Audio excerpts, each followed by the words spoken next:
Hello, Vermont. I'm Andy Julo. And I'm Joanna Grossman. And this is There's No A in Creemee. Vermont politics, culture, and beyond. Thanks for joining us.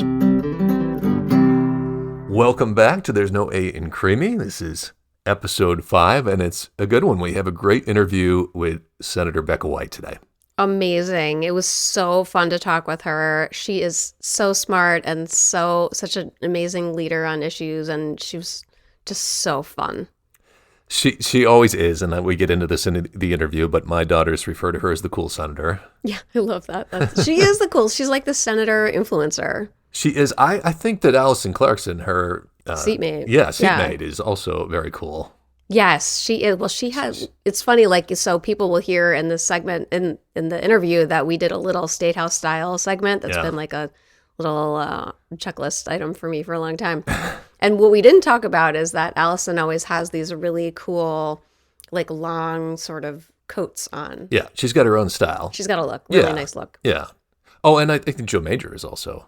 Oh, yeah. Like the Windsor delegation. They look good. Going on. So, yeah, we get into that. We talked about the Affordable Heat Act. We talked about her impressions of the session. She's actually been in the legislature for quite some time now, despite being youthful. She started in the House and came up through the Senate. So she's had a number of sessions under her belt and has some comparisons. Yeah, it's pretty great. I love that she's young, but also has some, seniority. It's a pretty cool thing. We also talked about immigration issues. We talked about a little bit of have things changed since 2024? How are we looking for 2026? That was fun. Yeah, and I didn't get to ask her about the golf fundraiser. So was she a good golfer? She was about as good as I was. Yeah. Okay, good. Yeah. That makes me feel better. Yeah. Democratic senators may not be the best. May not be the best golfers. Yeah, it's a funny event. I mean, it was fun to be like in the clubhouse with everyone, but I am glad that it didn't. I mean, I don't know how to golf. Like if I'd had to, it would have been ugly. It was secondary to survival at that point. It was one of those times where the rain is beating against the window and it's hitting it hard, and you think like somebody is like throwing things against the window. Oh God. And they're like, get out there and play at least a little bit. You stood in the clubhouse and with muffins and coffee, and I went out there in the driving rain. We had to make a show of it, like it was a fundraiser, and we'd collected, donations, so we had to at least make a show of getting out there. And being a campaign manager is a better gig than being a candidate. There's no question. All right, well, I guess I need to switch tracks. Yeah. Well, yeah, it was a fun interview, and I hope you all really enjoy it.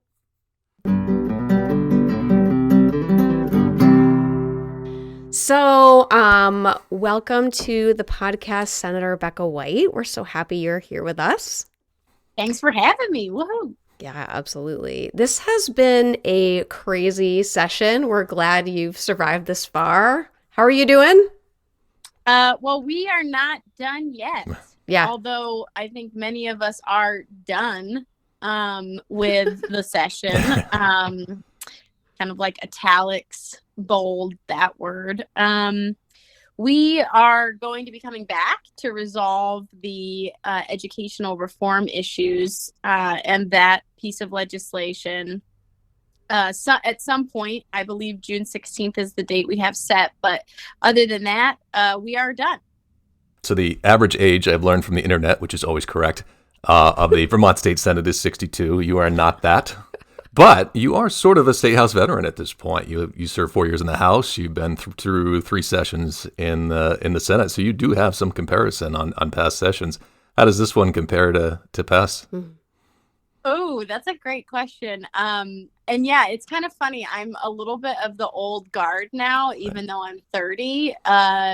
There's been just waves of massive turnover since I got into the legislature, both from COVID-19, we had a big exodus. And then I think the financial realities of the job have really started to catch up with a lot of folks as well. Yeah. And then the final group of people are folks who've retired or passed away. So we've seen this really big turnover, and it has been funny to be like, the youngest person in the room, but also the person with more seniority or more time and experience. So to compare this year to previous sessions, it's not a close comparison. This has been an extremely different legislative session. than I've been a part of. And that's a great note you had, Andy. I was a state rep before being a state senator. And as a state representative, my first term, we had COVID-19. So I was one of the Zoom legislative babies. And then I experienced the flooding of 2023. Oh, yeah. And then both Trump presidencies with a bit of Biden in the middle. So I've seen, yeah, it's like I've seen the roller coaster. But this year in particular, I don't think I have a reasonable comparison with other years because of one major dynamic, which is normally legislative session is driven policy-wise by the budget. What are we raising for revenue? What are our budgetary needs for that next fiscal year that we're planning for? And the end of the session often aligns with the end of the budget process. Yeah. This year, our main legislative topic that has been driving us, it's almost like the budget has been like a side project compared to discussing educational reform and responding to the policies of the Trump administration. So very different than what I've experienced. So I just want to butt in here and say that my daughters refer to you as the cool senator. Just oh yeah, just want to make that. You kind of are. Guys, I like to. I think it's because well, I'll just say, I do really try to make it a little more fun with the pages and some of our folks who come into the State House, because it can seem a little bit dusty, right, and like stoic. Yeah. And to just have like fun conversations and joke around and be engaging, I think it breaks the ice a little bit for right, folks, and they feel more comfortable. So, well, I'll elaborate that I was in the Senate at the time when they labeled you the cool senator, not one of the cool senators, the cool one. Yeah, okay. Isn't that great? Yeah. Well, Thomas Chinden's daughter, she was a page, and I thought she was a total rock star. And I've hit it off with a few of the pages who have come. I try to give special attention to the Windsor County folks, though. Andy, did your daughters think that because of Becca's social media presence? Because I wondered if I think that's very cool. And as someone who does a lot of like social media work, I've really appreciated your efforts to communicate to people where they're at. No, I think it was just their day in the building because my daughter was down at the Marine Corps base, and so she came up. So they were just there for that day. Oh, gotcha. And okay. Yeah, Becca stood out as the cool one, and of course they were over on that couch side watching the swearing in, so they were kind of like in your area. Yeah, they saw my. Yeah, well, I have found that that's a good connecting piece is the social media when folks come in. It's remarkable to me how much more response I get when I use social media, and I have something that's interesting or kind of fits the I don't know, like the social media buzz of the day. It's like if I connect it to something, I get way more response. Yeah. And that is a lot of fun content, yeah, but it also means like it's almost like I'm trying to like trick people with like I'm giving you're gonna see like a fun outfit of the day, yeah, but your vegetables are coming next, and it's that we just passed this bill. That's right. So when I first started in politics, I got a lot of flack for oh really? Yeah, it was especially local government. I actually was purposefully passed over for the vice chair position on my select board because, and this was like in the newspaper, was because they felt that my social media presence was not appropriate for the role. Which looking back, I know that's so out of touch. I know this is just, a mere 9 years ago. But I wasn't even, I had like a Facebook account, so that was, so it's always kind of been this ongoing conversation with the public and other elected officials about what is the role that we should have when it comes to putting content on social media, and when is it a benefit, when is it, there's some back and forth to it. And I personally despise Meta as a company. Yeah, no, we all do. But I love seeing my friends like post their bird videos, yes, like, so I don't know. I'm on it. You are kind of sneaking in some of the things that are going on in the legislature. And that can be how the rest of us kind of learn what's going on, because it was the ed bill, it was the housing bill, a little bit about the confirmation of Secretary Saunders. That was kind of the highlights of the session. What flew under the radar? What stands out to you in this session that's important to you that just didn't see that daylight?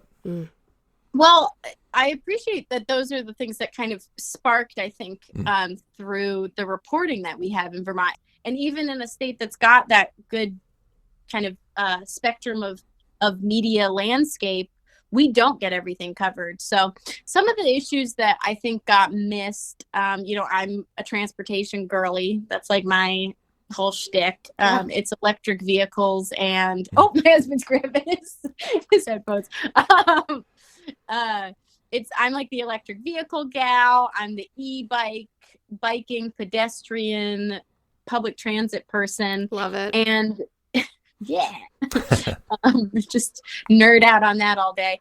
And I think what flew under the radar was the transportation bill and the DMV miscellaneous bill, because they did get wrapped up in a really, I would say, kind of like they had a neat bow to them. So there wasn't a lot of the fireworks and excitement that can come with covering some of those other topics. But we identified a huge problem this year, which is our transportation funding revenue is decreasing. And that's because of the gas tax, both not bringing in the amount of revenue that we need to meet our maintenance and roads and bridges repair work. But we also are seeing the gas tax going down because of people driving more efficient vehicles, driving less, and that's having real world implications. And that has flown under the radar this session, there hasn't been as much coverage as I think it needs, because we're going to have a very big conversation with Vermonters about, you already aren't super happy with the quality of your roads and bridges. I hear about it quite a bit. Yeah. You want more out of your transportation system, but we have less money. So our options are either to lower our expectations further, do less, cut services, or raise revenue to meet the need or to go beyond what we have now. And that is a very difficult conversation. So that is the main one that I think has kind of gone under the radar. That's a good one. But, yeah.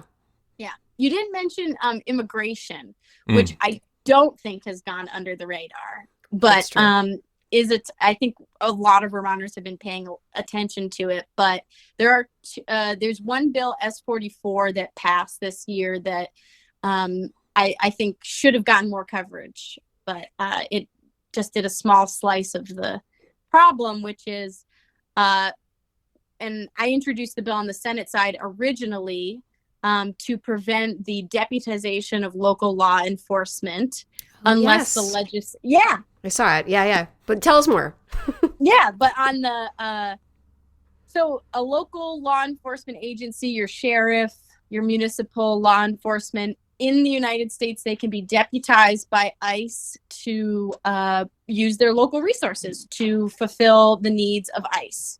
I think that's wrong, just point blank. But we can't just say, no, you can't ever do that.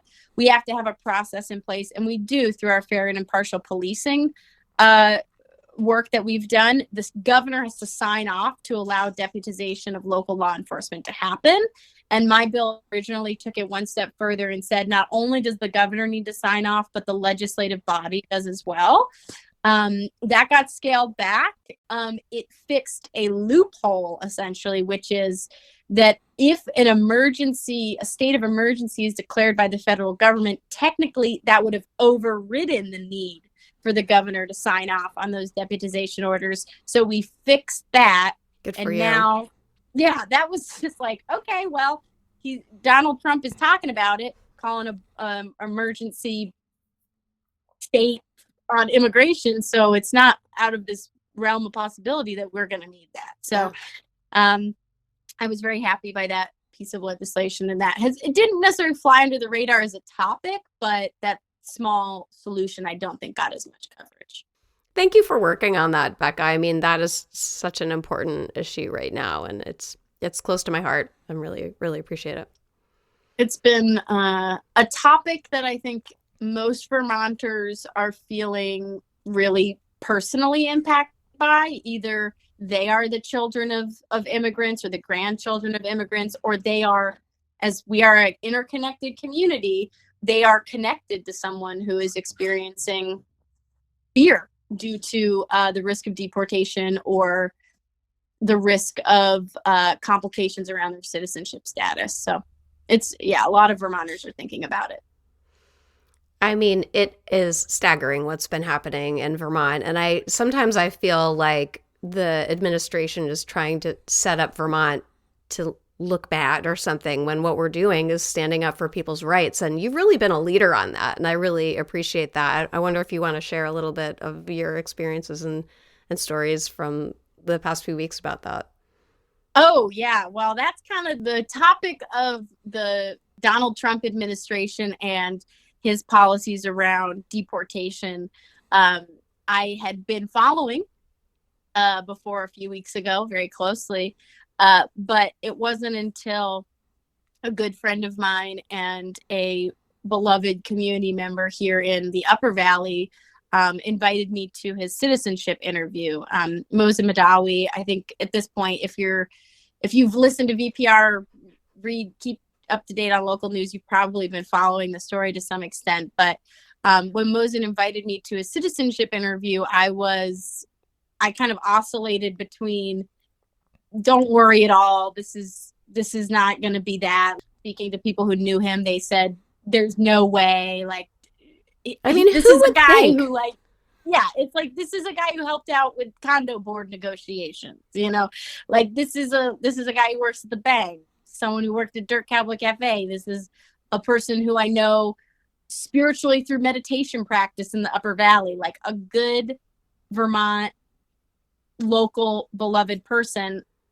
And then on the other side, knowing that none of that matters when we're talking about an administration that doesn't care about the rights of people on American soil. So I really oscillated between panic and fear to this isn't going to come to anything and I'm overreacting. Yeah. So when he was taken, and I kind of experienced the situation of him being taken, that was very traumatic and difficult. And those 2 weeks were some of the most, you can ask my family, you can talk to anyone. And I wasn't in jail. I was just on the outside, like panic stricken and unable to sleep, paranoid for those weeks. And then to have Mosin, if you follow the story, he was released. Yeah. He was released in 2 weeks from detainment. And throughout those 2 weeks, the community in the Upper Valley came together and said, like, not here, not now, not Mosin. And I've learned a lot through the experience. And I've also come to respect the Free Palestine community in a way that I had not really had. I'm the climate change gal. I'm the transportation gal. Yeah. But I had always felt very connected to the need for a ceasefire. I'd signed letters to that extent, but I'd not really been involved in the activism. And coming out of Mosin's detainment and then release, I've started to understand more and more the interconnection between the targeting of peaceful demonstrations for Free Palestine in relation to some of the targeting that the Trump administration is doing. And that is very scary on a lot of levels. So yeah, there you go. That's my long way of answering your question. Thank you for sharing that, because I don't think we wanted to make you relive that moment. Yeah, no. But and you talk about social media and the goods and the bads, and you did capture that in real time, the fear and the chaos of ICE agents showing up masked, plainclothes, and the situation that ensued, and you've documented that moment. Yeah, that was the things that you think you know what to do in a moment of like that fear. And I'm such a millennial. I said, I gotta get on Instagram Live. I was like, I think it was the right thing to do. Yeah, and it turned out, because I had this idea in my head that it couldn't happen in Vermont, because what would happen is obviously all of the Vermonters around me would go, this is wrong. We would link arms and stop it from happening. That's how my brain was working in the moment, is I was like, we're going to rise up and peaceful protesting. He's not going to get taken. And that obviously didn't happen. He was detained. He missed his flight to be deported to be taken to Louisiana by minutes, though. So I do think that, and part of the delay was he had to use the restroom. So I mean, I'm not going to take full credit for the delay there. I like to think I maybe contributed 30 seconds of white woman with camera in the face of an ICE agent delay. But that I'll say that. And the piece that I do just want to make sure I say out loud is Mosem was detained for 2 weeks, and there are still individuals who are being detained. Right. And when he was there, what he communicated out to us from his jail cell was that he was one of the least vulnerable people. Mm-hmm. He had lawyers. He had a community of support. English. He is proficient in speaking English. He is financially comfortable. So that's not the situation of the majority of people who are picked up at this point. Right. And so I do want to just stress that there are still individuals who, through working at an affordable housing construction site, milking our cows, are currently being detained. And that really weighs on me still. So. Yeah, of course. And I really appreciate your leadership on that. I mean, it's amazing to me that this is proceeding from both a human rights perspective and then also from an economic perspective. When I worked for the Agency of Agriculture during the first Trump administration, they were actually getting ready to mobilize plans to teach the staff how to milk cows in case there were so many people rounded up that dairy farmers didn't have people to milk cows. And I ended up leaving, not because of that. I was like, oh, wow, I hope I can milk a cow. I worked in the IT department. It was like... You're like, what time do I have to get up? Like, for real? I have to do this how many times? Even earlier than Andy's honking waves. Let's make a pivot to clean heat and environmental policy. I know that's stopping global warming is a passion for you. With the election of 24, the dynamic changed, and we saw some of these initiatives stall out in this session. I mean, I was at a lot of doors, and there was concern about clean heat standard, but there was also concern about global warming, and it was clear that people do want a resolution here. How do you proceed from this point in addressing carbon emissions? Yeah, well, I appreciate that question. And also, you, like Andy, your particular door knocking experiences are very relevant in this conversation because you were in a district that I think was a swing on if we were actually going to be able to accomplish some of the legislative goals that we as I as a Democrat and also as the co-chair of the Climate Solutions Caucus, which is nonpartisan and both chambers, there were legislative policy agenda items that we just crossed off after election night because we knew that first, we didn't have the number of people we needed to pass the bills.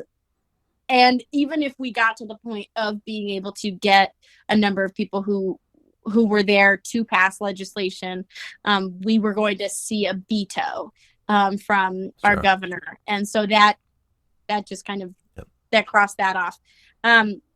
So the clean heat standard, I talked a lot about it too on the campaign trail. And the Affordable Heat Act is the bill title, S5, that we passed last biennium, and it sought to create a clean heat standard for the thermal sector. So that meant a standard that fuel dealers, particularly those who are the depots, are the distributors They were a regulated entity, and they had to meet certain emissions reducing criteria through a system that was like an internal cap and invest style credit market, which is a really complex policy that was meant to support the lowest income Vermonters, the hardest to reach folks, while also over time making the industry and the players in the industry innovate themselves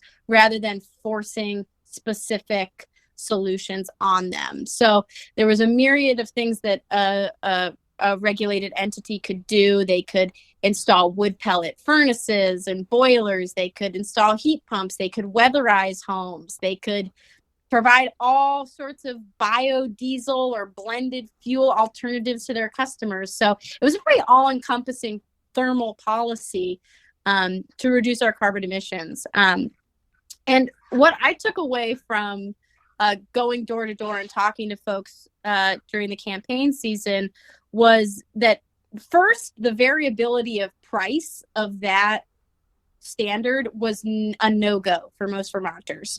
They were, if you play out the idea of we need to fund weatherization, we need to fund incentivizing heat pumps and electrification of our homes, most Vermonters are on the track with you. Yep. Once you get to how do we pay for it, that's when it becomes a harder conversation. And what Vermonters, I think, got most scared of was this variable amount of money they might pay. There was figures thrown out that, we studied and found were ultimately untrue, but, 40 cents. I had someone tell me that I raised their fuel bill myself already $4. Yep. So people were under the impression that this was going to be a very significant out of their pocket expense that they were going to have the government impose on them. And that just wasn't an accurate reflection of the policy. But it did give me a big lesson learned, which is when you flip that conversation to, would you be willing to pay 2 to 3 cents more to cover low income weatherization?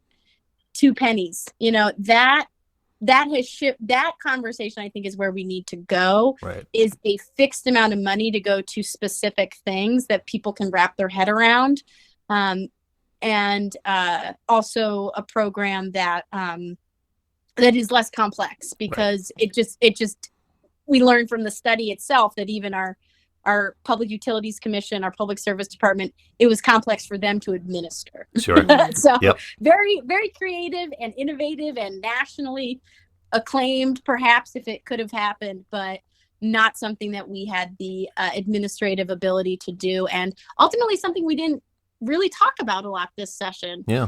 Because we got the study back. Yep. And like we said, there was no mandatory vote, no creation of the program, unless a new piece of legislation was introduced to do it. And there was not a new piece of legislation introduced to do it. So that was, it almost kind of, I think, took the wind out of the sails of anyone who was trying to defeat the policy, because all of the rhetoric about, the legislator's going to come back and do it, just was not true. Yeah, I had figures of $4 to $8 a gallon used against me as well. And, it was with the breakdown of the education system, it was a weird year to be standing on the front porch and say, what's the problem with the education system? Well, we centralized the fund and we're trying to benefit low income students. And then the clean heat, we were dealing with our Affordable Heat Act. And it was kind of like, we've centralized a credit market and we're going to try to, and it seemed to parallel, and people were like, whoa, that sounds a lot like the education system that I'm dealing with right now. And it just, and people, I think people they're willing to make sacrifices. They understand that there's going to have to be some give to get to carbon emissions and carbon reductions. But they just didn't quite understand how that worked, and we're a little fearful of it. Well, I love that parallel, actually, because something that came up a lot last session that I kind of keep as like just a little bit of wisdom is equity usually means complexity. And that stinks. Yeah, it does. It really does. Makes it harder to message. Yep. Yeah, you can make things equal and real simple. Well, it's funny that, So one of the issues, as you know, that was so challenging for us to talk to voters about was clean heat and taxes. You know, there were a lot of really difficult issues that, like you're saying, so like, you know, equity is complicated and that makes it hard to message. And anytime something's hard to message, it's hard to land with voters and it's hard to bring them with you. And when you're in a swing district, you know, it's all just kind of compiles. And I'm sort of curious, like something I've been watching really closely since Election Day is, have the caucuses learned, and do you think that we're doing a little better now to bring the moderate voters with us next time? Oh, that's a good question. Well, we heard loud and clear from election night as a Senate Democratic caucus that we needed to communicate more effectively, but we also needed to compromise. Yeah. We needed to work more closely with the governor and with our Republican colleagues, because there was a belief that because we had a supermajority that we were just doing everything and it was just blue, blue, blue, not hearing from the other side. And we were kind of icing them out, and that there needed to be balance. That was the main thing that resonated with me from voters, was please don't ice out alternative voices. And we want to balance those scales so that you can't do that. And while I disagree with that narrative, because if you're a Democrat in Vermont, that can mean a lot of things. Yeah. You can have a Dick Mazza Democrat. You can have an Anthony Polina Democrat to progressive. I mean, you have the full spectrum of people, political views wise, in our party. So I don't agree with that narrative, but I do think what we have done as a caucus is respond to that message. Because it is valid if that's the experience of people, whether or not I agree with it. But we got a new majority leader this session. Keisha Ram Hinsdale was elected. And I think the reason that she was, why she prevailed in that race was largely because our caucus felt we needed to show to voters that we were making a change and that we were going in a different direction and that we were actively communicating, being transparent. I think that's what we did as a caucus, is we changed up our leadership, but we did so with an eye for someone who could give us kind of a megaphone on issues that previously we had not really had a megaphone on, just due to the tactics we were using. And then we also have worked really closely with our Republican counterparts this session. We still have the education bill to work on and see where that lands. But when you look at what we were able to pass this session, it was all through bipartisan, across the aisle work. And I hope that and what I have experienced is seeing my Republican colleagues who came into the building going, I'm going to make all this change and I'm going to cut taxes and I'm going to be the champion for rural voters and I'm going to be the champion for poor Vermonters, realizing, oh, holy smokes, all of these people have been trying to do this the whole time. And it's very, very difficult. And I am trying to get up to speed to be effective. And so I think our Republican colleagues who have joined us, who are new to the building, have had a real wake-up call of, oh, it maybe wasn't as simple as some of the campaign rhetoric we use, that the supermajority is bad and Democrats are bad. It might be that some of these problems are deeply entrenched and take significant amount of policy work that takes time and deliberation. This is a little bit of a pivot. So you do all kinds of amazing policy work. Like, I mean, your leadership on issues is incredible, and I admire you so much for that. We're going to put a pin in all that and talk about something much more frivolous. Heck with that. So I've been telling Andy for a while that, like, I have a like very silly pipe dream of being like a statehouse style reporter. Nobody does that, right? Like, wouldn't that be so fun? And it's like, What I don't want is to like diminish people's important work, nor do I want to demean people who are just like showing up for work and like looking how they want to look, and there's nothing wrong with that.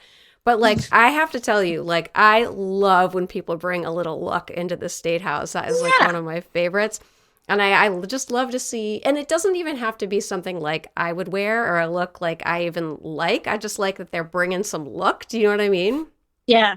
They're bringing a vibe. They're bringing a vibe. Style. Yes, expressing themselves a little bit, right? That's like so much about what style and look is for me. It's just like, oh, this is what I felt like this morning.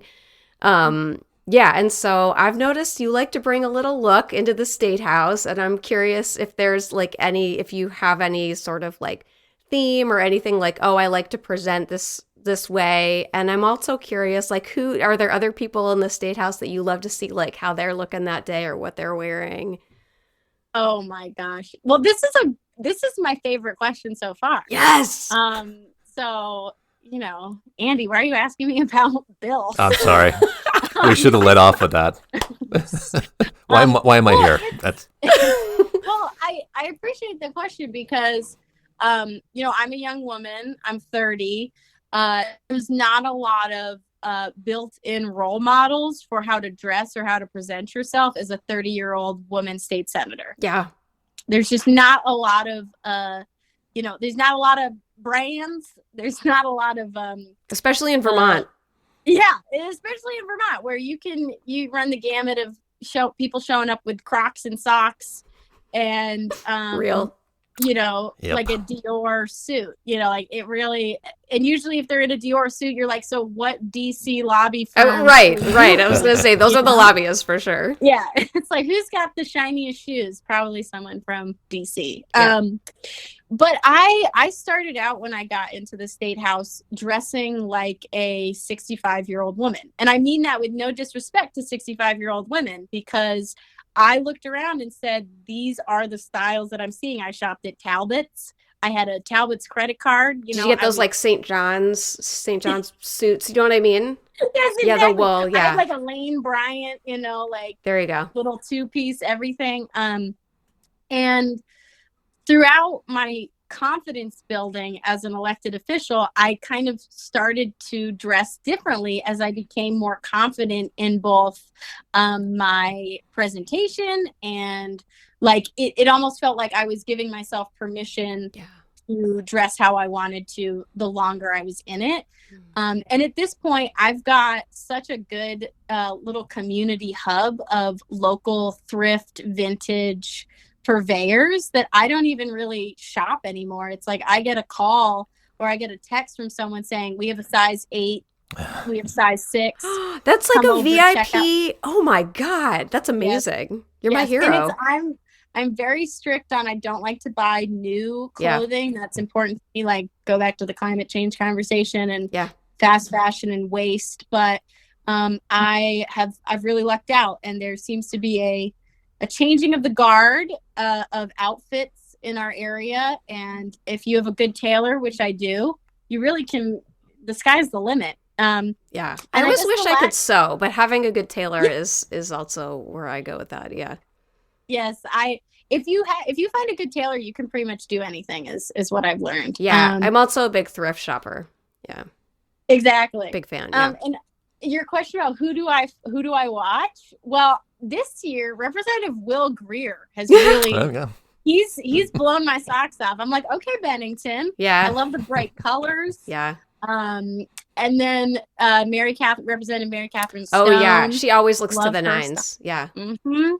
And then there's some very good. I almost don't want to like out some of the women who are dressing so well, because I don't want to like make them feel like they have to step it up even further. But like Daisy Barbecco. Oh yes, I love her style, and I actually love the design on her content. Like there's some high quality outfits, and then there's also the people who show up in Carhartts. Yeah. So it totally depends. Yeah. But yeah, a lot of the men wear very Senator Joe Major, Senator Nader Hashim. Like yes, there is something to feeling good about yourself and kind of putting on almost the costume of being a senator, being a representative. And that has been a driving force for me fashion wise, is I need to like almost get into Senator Becca White mode. Yeah. And if I'm in a comfortable pantsuit that makes me feel confident, I can do it. It's like the armor that I wear. Yeah. And I know for particularly some of the men of color in the Senate, the way that how you dress can really change the behavior of someone else. For them. That is also a factor for me. It's how are you perceived? And if you can dress to impress, sometimes you're perceived a little bit better and with a little bit more authority. Yeah. It's a great question. Yeah, that's awesome. That was a great answer too. I really appreciate that. Well, thanks for indulging me in my pipe dreams to be a Statehouse style reporter. I appreciate it. You should do VT Digger instead of doing their end of the lunch segment at final reading. Should do like a fashion report. I know, for real. I've totally thought about pitching them, but then I'm kind of doing this podcast thing. I don't know if you heard. Okay, Senator, you're walking up to the Creemee stand. They have every flavor, every topping, every kind of cone. What is your order? Ugh, it's so basic. We used to have the Whistle Stop in Wilder, Vermont, and they did have all of those thousands of flavors. And every time it's a straight chocolate Creemee, medium, because I know that means that could, right, the size of a toddler, but a chocolate Creemee, rainbow sprinkles. Another sprinkles. See? Yes, but rainbow. Charity Clark said chocolate sprinkles. Yeah. Yep. I like sprinkles too, but it's interesting because that was like as you may have heard in the charity episode, that was a very controversial thing about whether sprinkles were allowed on a Creemee. It almost broke us. No, not really. Well, they're required in my part of the state. Respect. If you don't see a teenager like dunking like your Creemee in a thing of sprinkles and rolling it around, it's not real. Yeah, I like that. Senator Becca White, thank you so much for being on the podcast. Thank you. It was so lovely to chat with both of you. I appreciate that you're doing this. Thank you for the great work you do as well, Joanna, as the chair of the Chittenden County Democrats. That's like you're in the good fight right now. Trying. So. Thank you for saying that. And thank you for joining us. Becca, it was awesome to see you and chat with you for a little bit. Thank you.